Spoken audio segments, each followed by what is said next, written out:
Hey folks, welcome in. Great to see you on this Wednesday. Got an update for you on our major winter storm that's going to cross from Texas through the Carolinas and could drop more than half a foot of snow for some folks as far south potentially as Alabama, Mississippi, Arkansas, and potentially even the state of Tennessee as the storm cranks up. Now, new model guidance in overnight and some interesting developments in that guidance and some of the data that we're going to dive on into in today's video. Now, if you're new to the channel, welcome. My name's Gerald. I'm a meteorology major at the University of North Carolina, Charlotte. And if you haven't already, go ahead and hit that like button, subscribe, and hit that bell for the latest notifications. That'll keep you up to date with not only this storm system, but storm systems to follow. And trust me, I think the rest of January is going to stay active in the weather department, so you'll want to be up to date. Also, go ahead, comment, let me know where you're watching from and what you want to see out there out of this storm system. And with that said, let's go ahead and dive on into things and start talking weather. Now, what you're looking at below, this is our upper level water vapor loop. So basically, this just looks up in the top parts of the atmosphere and shows where water is moving. It's basically kind of a cheat sheet on where the jet stream is. And you can see it pretty easily here. Here's portions of our polar jet up north, our subtropical jet taking a big dip south. And this is what's going to lead to this big storm developing. You see this big swirl over Baja, California. That's our main piece of energy. Another piece of energy working into northern Canada right now that you can't see quite as well, but it'll take this same track and kind of come down over Colorado and meet up with our southern low pressure. And then when these two come together right over the state of Texas and Oklahoma, that's when the magic's going to happen, and this storm is going to produce big winter precipitation, again, all the way from the Lone Star State through the Carolinas and into the mid-Atlantic. And like I said, I wouldn't be surprised to see pretty big totals out of this storm system. And now I do briefly want to mention this, folks. Definitely keep these folks in Southern California in your prayers today, because they are dealing with just terrible wildfire conditions, all still due to this same storm. This big piece of energy moved over them, and it's bringing the winds on the backside out of the desert southwest, transporting all of that very dry air. And as it hits the mountains and comes down, it speeds up and gets even drier than it already was. And that's the Santa Ana winds, or the Chinook winds, kind of however you want to look at it. Either way, big time wildfire concerns there in Southern California. So I would be remiss if I did not mention that threat down there for you folks. Definitely keeping you in our thoughts and prayers. And if you have any loved ones out that way, definitely give them a call and check in on them. Definitely very important message there. All right, now back to the winter side of things. Right now on radar, nothing of huge significance happening. We do have some snow showers in the Ohio Valley from Kentucky through Indiana, Ohio, West Virginia, even some nice lake effect snow. And this has been a story that honestly, even I'll say I haven't talked a lot about, but we've had big lake effect totals. It's kind of being overshadowed by these past two storm systems. But trust me, it's coming down good up here in the Northeast and the Ohio Valley. But you'll notice back down here towards New Mexico and West Texas, here's the start of our storm system. That low pressure down here already leading to some lift out over these areas, and that's producing some snowfall to start your Wednesday. And the bulk of it will really begin tomorrow, but like I said, already seeing some of those impacts today. Now, our current alerts map, here it is. Newly issued winter storm warnings in effect now just north of Dallas-Fort Worth, and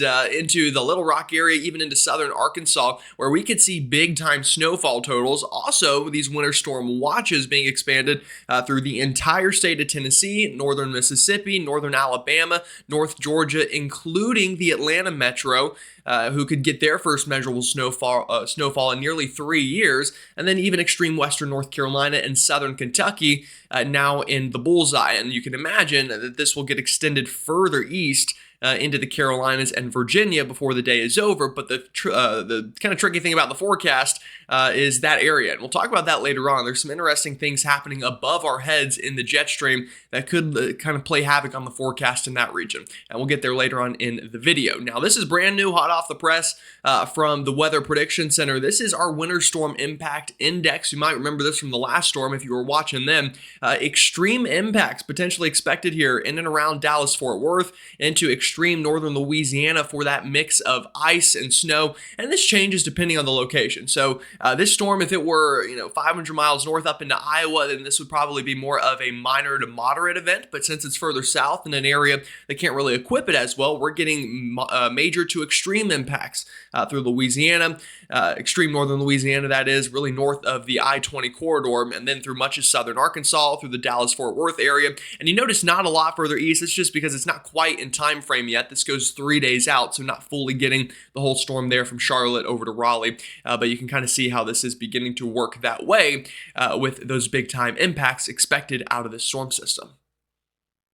All right, let's go ahead and get into some of the nitty gritty here with the meteorology, give you the overall setup with this storm system. And the setup has not changed for the past couple of days. Same general idea. You see this big dip in the northern jet stream and our polar jet. That's producing the cold air. So we're going to have plenty of cold air, at least at the surface. Now, above our heads, that might be another problem, and that could produce ice instead of snow. And you'll see that later on in some of the model guidance. And then our big southern energy out here near California, that is going to be the main culprit for all of the lift we're going to get associated with this storm. And then finally this morning, our northern stream energy from the Pacific moving ashore, and our weather balloons and aircraft and all the other things that kind of collect data are finally getting data on that energy. So this afternoon's model runs that you'll see in tonight's video should be basically the best we've had yet. In terms of data, and I think by that point we'll be pretty well locked into what this storm is going to look like. All right, so here's how it's going to work. We're going to keep moving this ahead in a time. Here we go. This is Thursday morning, so about 24 hours from now, that's southern energy diving south, picking up our southern stream energy, and eventually they're all going to get kicked off to the east and run into that cold Arctic air that is in place from that dip in our polar jet stream. Here it is. It gets scooped up. Now, the reason that this is not going to be a blockbuster low pressure of 980 millibars or anything like that is this right here. You see all this energy and how it's kind of stretched out from southern Baja California all the way up into the southeast. Now, this is a very positively tilted trough, and that could play havoc on the forecast for some folks, and I'll show you why in a moment. But basically, just to kind of give you the simplified answer, this means it's a weaker storm system. It's not really going to crank up as it moves east. It's going to actually maybe weaken a little bit as it moves east towards the Carolinas. This is also going to prevent it from riding up the coast like the GFS model had a couple of days ago. That solution looks to be just about off the table for you folks in the Northeast. Don't lose fret though, because at the end of the video, I will give you a little teaser on the upcoming pattern after this one, and that could maybe produce some snow in the long run. So that's kind of the setup with the storm system, and I'll move it all the way ahead of time. You see all that energy getting on out of here by the time we get into Sunday afternoon.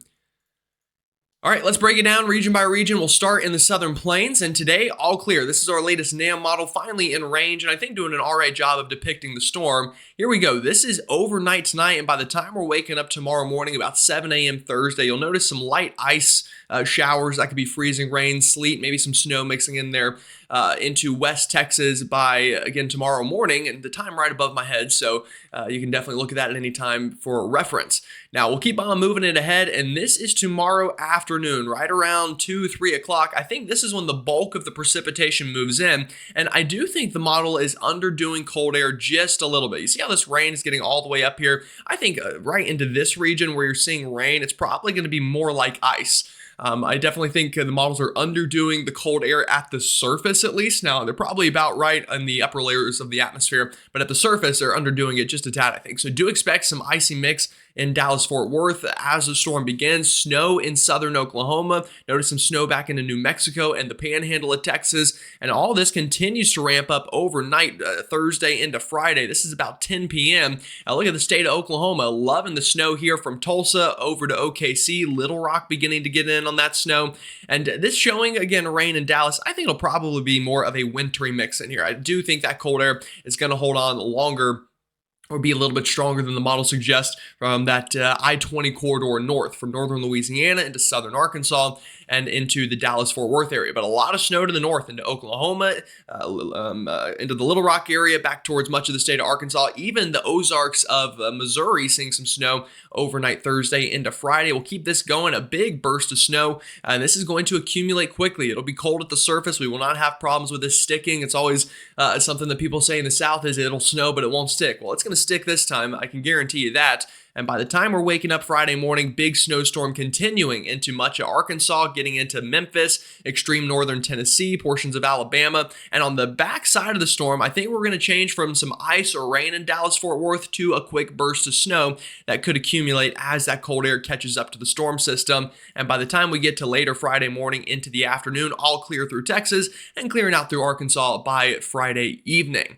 Now, what does this mean snowfall-wise? Well, I'm going to show you a plethora of models. I'll tell you which ones I think are handling it the best, and which ones are kind of out to lunch, but I'll give you all the data. I'm not going to hide anything from you, as we never do on this channel.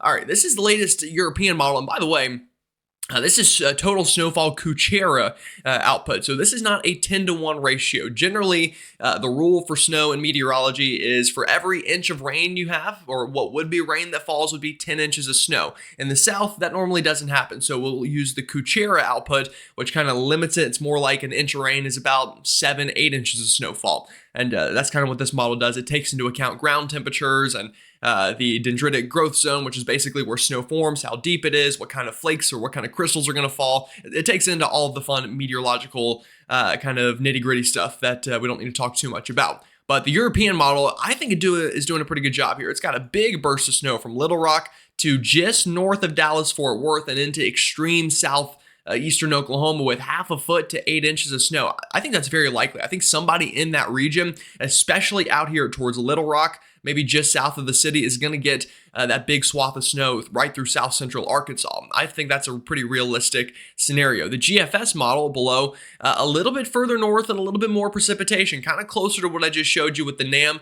I do think places here in southeastern Oklahoma is kind of a dark horse candidate, if you will, for big snowfall. If the GFS is right, you could absolutely get big totals. I would say more like maybe 3 to 6 in here. This model is going more 5 to 8. I'd say more 3 to 6 in here, and then more kind of 6 to 8 in this region over towards Little Rock. Dallas-Fort Worth, it's a tough forecast. A couple days ago, it looked like a big snowstorm. Now, more like a 1 to 3 inch icy mix plus snow on the backside, I think is going to be the forecast there in DFW. All right, a couple more models. I guess I can show you the Icon model, kind of similar to the GFS. It's a little bit further north and has a bigger swath of snow through Arkansas and Oklahoma and even extreme northern Texas there. The NAM model one I just showed you, pretty similar as well. Most of the heavy snow here into Arkansas, and that's why I'm kind of favoring, like I said, that corridor just south of Little Rock to have the highest snowfall totals. Less so back into Dallas compared to what it looked like a couple days ago. Looked like a big 1/2 foot snowstorm there. It has shifted north a little bit. Still seeing wintry impacts there, I think. I definitely do see some ice and snow accumulating, just not to the extent we'll probably see in places off to your north and to your northeast. Did also want to show you the ensembles. These are the Schref plumes, and these are also a good tool to use for snowfall. I think they're underdoing the totals, but you get the idea on where the bullseye is. Same exact area I've been telling you. South central Arkansas, a big swath through there. I think somebody gets 1/2 foot to 8 inches in that region. Dallas-Fort Worth probably doing a little bit better of a job here, 1 to 3 inches. And also extending this back a little bit further into central Texas. I think what'll be the problem here is lack of moisture, but you could definitely overperform and get some higher end totals here. European ensembles, same thing. Look at where the bullseye is. Excuse me. The GFS ensembles, a little bit further north, but I think really, if I had to pick a model right here, European ensembles, I think they've got this one nailed down pretty good. So go ahead, frame it, kiss it, and don't come back if I'm wrong, but I do think that's going to be the most likely scenario. All right, ice, not as big of a deal as maybe we once thought, but I do see a corridor of ice into Dallas-Fort Worth, maybe as far south as Austin, Texas, and into southern Arkansas and extreme northern Louisiana, again, north of the I-20 corridor. Could get a glaze up to 1/10 of an inch. I don't think anyone's going to get much more than that. A couple isolated spots could get 1/10 of an inch to 1/4 of an inch of ice, but I think a lesser threat than maybe it looked like a couple of days ago.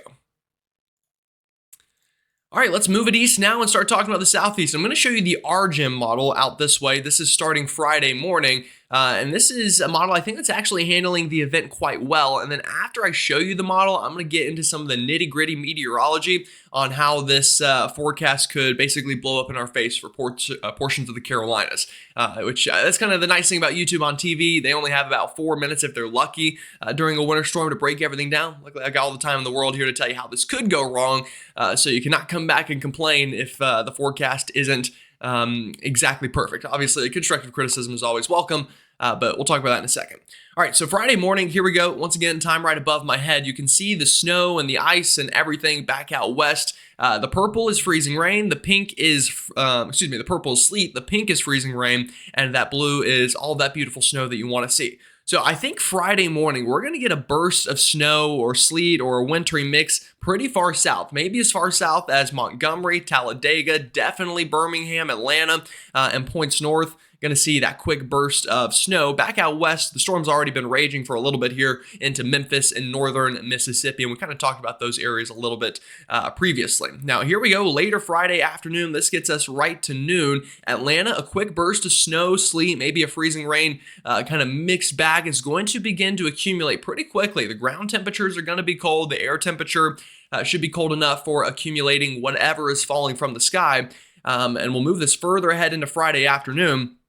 Even I think by Friday evening, about 3, 4, 5 o'clock, Columbia, South Carolina could start with some flakes. Greenville, Spartanburg going to start with some flakes. And this is when it really begins for the Carolinas, is Friday evening. See that nice kind of area of snow here from Toccoa, Georgia, up through Anderson, Greenville, Spartanburg, back up into Asheville. And even I'll also add, let me not forget about the great state of Tennessee here. Plenty of snow in Tennessee. I don't think you're going to have an ice problem there. Looks like an all snow event. And somewhere in here, I also think it's going to get near half a foot of snow. Would not surprise me whatsoever. Also, the state of Kentucky there seeing some snow. Extreme southern Indiana, Illinois. We'll move it ahead a little bit more. Here we go Friday evening. This is when the problems begin for the forecast. This is whenever it becomes a classic I-85 winter weather event. We've got moderate to heavy snow falling north of 85 into Cherokee, Cullowhee, Oconee County, Pickens County, near the Clemson area.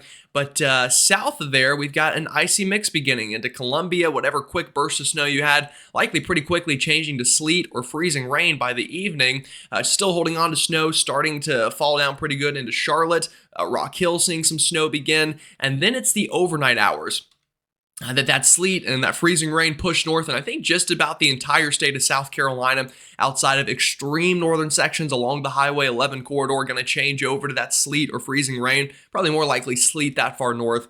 Freezing rain potential in Columbia, from Columbia over to Florence, maybe even some light freezing rain into the Sandhills of North Carolina would not surprise me. But another thing I want you to notice, folks, is let me back this up a little bit. You see how vigorous this storm looks right here Friday morning?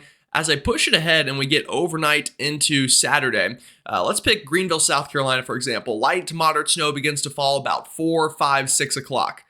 And then I keep going, and the storm's really done by about 3 a.m. So this is not a long-lasting event. The storm's kind of dying out a little bit on us. And you can even see that here with the lighter precipitation returns here into the mountains. You get into Raleigh. I do think a good burst of snow and sleet and freezing rain and all that kind of I-20 north in the Carolinas. Basically everywhere outside of the Outer Banks and the Low Country going to see probably something out of this, even if it's not long lasting. But the storm's kind of fading a little bit, and we started some nice snow in Charlotte. Raleigh changes likely to sleet in both of those locations. Should stay, I think, mostly snow in the Triad. Some sleet could mix in. Mostly snow in Virginia, but the storm's just kind of dying out a little bit on us. So the question is, well, why is that? So I talked about this, and I posted this on Twitter a couple days ago. And it's something that the models, I think, are really beginning to latch onto. And this is my fundamental rules of meteorology, is what happens above us is sometimes more important than what you see on the map below us. And this is what's happening above us at this time frame. This is that positively tilted trough I was telling you. And I told you, this is usually not associated with very strong storm systems. And here's one of the reasons why. We've got a jet streak here on the map. So basically, this is an area of strong upper level winds. And you can generally, in meteorology, or not even generally, basically all the time, you can cut this into 4 quadrants, all right? These are our entrance regions over here. This is the left entrance region, the right entrance region, the right exit region, and the left exit region, just so you can kind of get quickly familiar with that. Now, that's great, but why does that matter? So I'm going to draw some numbers here, or some words, I should say, or letters, whatever you want to call these. So these areas are areas of convergence and divergence, and you see where the convergence is placed? It's right over our storm system into the Carolinas. So I'm going to circle that. This is Friday evening. Let me go back to where the storm is. Notice where the convergence is, right over the Carolinas. So what that means is above our heads, the wind is converging into itself, and that creates sinking motion. And unfortunately, that's going to counteract any kind of lift our low pressure is attempting to create here. And I think our precipitation totals are going to dry up pretty significantly once you get into this area right here through southern Virginia, North Carolina. Really, we'll say kind of Spartanburg, Cherokee points eastbound, Rock Hill, Charlotte, the Triad, into Raleigh especially, into southeastern Virginia, and really just much of the state of North Carolina outside of the mountains. Now, areas through Georgia, Tennessee, even the extreme western upstate, Oconee, Pickens, Anderson County, I don't think this will be as big of a problem for you, but points east of there, we're going to run out of precipitation pretty quickly with this storm system. And you can see that on this map. This is our QPF map. So this is total precipitation, whether it's snow, ice, or rain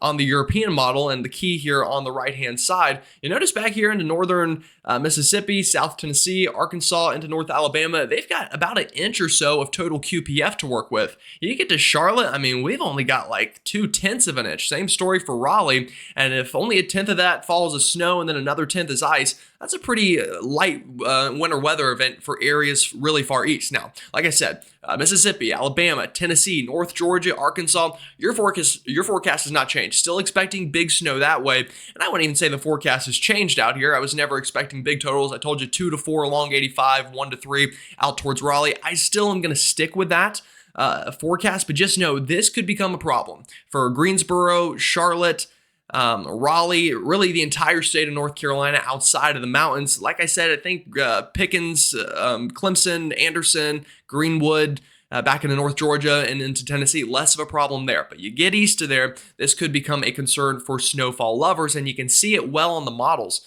This is showing up about as good as you can ask. This is the GFS forecasted snowfall. Big swath of snow from Little Rock into Chattanooga, just south of Nashville, into Knoxville, with areas getting nearly half a foot. And then areas of the western upstate, that kind of 3-county corridor, Oconee, Pickens, Greenville, pretty good little winter storm out of this, but then you dry up quickly once you get into North Carolina. You look at the European model, same story, and I think, again, the Europeans got this one nailed. I think it really does. Nearly half a foot of snow south of Little Rock. Then you get a good 3 to 6 inch snowstorm into North Mississippi, Alabama, up towards Chattanooga and Knoxville, and a good little 1 to 3, 2 to 4 event for the I-85 corridor from Oconee County up towards the North Carolina state line. And then actually, before we move it east, I'll also add here into Kentucky and Ohio and the mountains of West Virginia. Now, good little snowstorm for y'all as well on this. We'll look at the ensembles. The ensembles have this figured out pretty well too. European ensembles, like I said, I think the Euros got this storm nailed. I wouldn't bet against it here. You can see that swath of heaviest snow through southern Tennessee, extreme northern Mississippi, Alabama, even North Georgia, and into the extreme western portions of the Carolinas through the mountains. The northern upstate there, and then look at Charlotte and up to the Triad. Our totals really dry up. It's not even that it's not going to snow, it's just not going to snow enough. So about an inch in both of those places. You got about a dusting in Columbia on the front end of the storm, maybe a dusting to an inch in Rock Hill. I think a good little inch or so in Atlanta on the front end of the storm, then changing to ice or rain by the end of it. And I'll show you the GFS ensembles as well. Now, the GFS does have a nice little bullseye here in the North Georgia and the western upstate and the southern mountains of North Carolina. We'll see if that pans out. I do think we could see higher end totals here, where it should stay mostly snow, especially into the mountains of North Carolina. So we'll watch for the trends on that as well. But you get the point, and we'll move it even further east in a second. I keep forgetting I always have an extra map in here. Ice totals, like I said, less of a big deal. Maybe a glaze to a 1/10 of an inch. Into this region. I would watch down here into Columbia. This is an area you're not really seeing much on the map right now, but I could see this uptrending to a 1/10 of an inch to a 1/4 of an inch of ice is what some of the models are suggesting. I think that's a very real scenario. We'll watch that for sure. But like I said, the storm drying up as it gets this way anyway, so you've got less precipitation to even produce the ice in that region. All right, now moving it east, and this is where you really see the trouble. Let me show you the European again. We got all that snow back into Tennessee, North Georgia, Alabama, and then you get into the heart of North Carolina, folks, and it's showing 1, maybe 2 inches of snow. Same story for Virginia. The storm dries up pretty considerably. This is something we'll need to watch. Now, this is not set in stone. We got 2 days to go, and plenty of times these storms overperform with precipitation. I've seen it before. It could happen with this one, but in the upper levels, I am concerned about those dynamics we talked about. GFS model, I mean, it's very similar, folks, running into the same problem there. The Icon model, it keeps that shield of precipitation further into North Carolina and does you better into the Triad and the Triangle, and really just the Charlotte area in general. But again, I think the Europeans probably onto something. Now, maybe bump these up just a little bit. I think this might be slightly underdone, but you get the point. I am concerned about precipitation amounts that we could even turn into snow back that way. Ensembles out here. Here's the European ensembles. Same story. And this is snow depth, by the way. This is not snow to fall. So this is what it thinks will be on the ground come Sunday morning. So all this is from our previous storm that has already happened. So kind of, exit that out. But you get the idea further to the south. And then the GFS ensembles. And then I will show you the Canadian ensembles. The Canadian ensembles, I'm not quite sure what they're thinking here. Just I would ignore most of that. I think they're out to lunch here. I would be shocked to get nearly 3 inches of snow in Columbia, South Carolina, and an inch in Florence. Now those are areas I think that could get a quick burst of snow on the front end, but don't expect huge accumulations like this model shows. All right, now my friends in the Northeast, yeah, not great trends overnight. We kind of knew this was coming given how all the models had trended towards the European. And here is the latest GFS ensembles for where it thinks the center of low pressure could be. And yeah, basically all of them too far offshore for any big event. Now, I do think some snow showers from the DMV into the Delmarva up into South Jersey, maybe even Long Island and the coastline of the Northeast. But don't expect any big blizzard like we saw in some of the models a couple of days ago out of this setup. And you can see the storm pulling away and just too far too south. Now, the good news for all my snow lovers, I don't think we're done. This is our storm system this weekend. You see this trough in the east. We'll keep on moving this ahead. We get another trough by as early as next Monday and this coming Sunday. That'll be something to watch for snow potential in the northern plains and into the Midwest. And then I think the big show comes right around here. See this big trough? The models are dropping out into the Rockies and into the plains by, this is about the 20th or so of January. I think this could once again produce more of a snowy track for the northern plains, the Midwest, potentially even parts of the east here. We'll see how it evolves, and we'll keep on moving it ahead. And yeah, that trough looks to continue to tick east towards the 20th through the 25th. And look at that. We stay pretty cold looking and stormy through much of January to come. So if you're not getting snow out of this one, don't lose hope. We got a way to go. A long winter left. Heck, a long January left. Not even just winter. And we'll definitely keep on thinking snow for you. Alrighty, folks. Y'all have a great one. Stay safe. Stay warm. And I'll see you all this evening.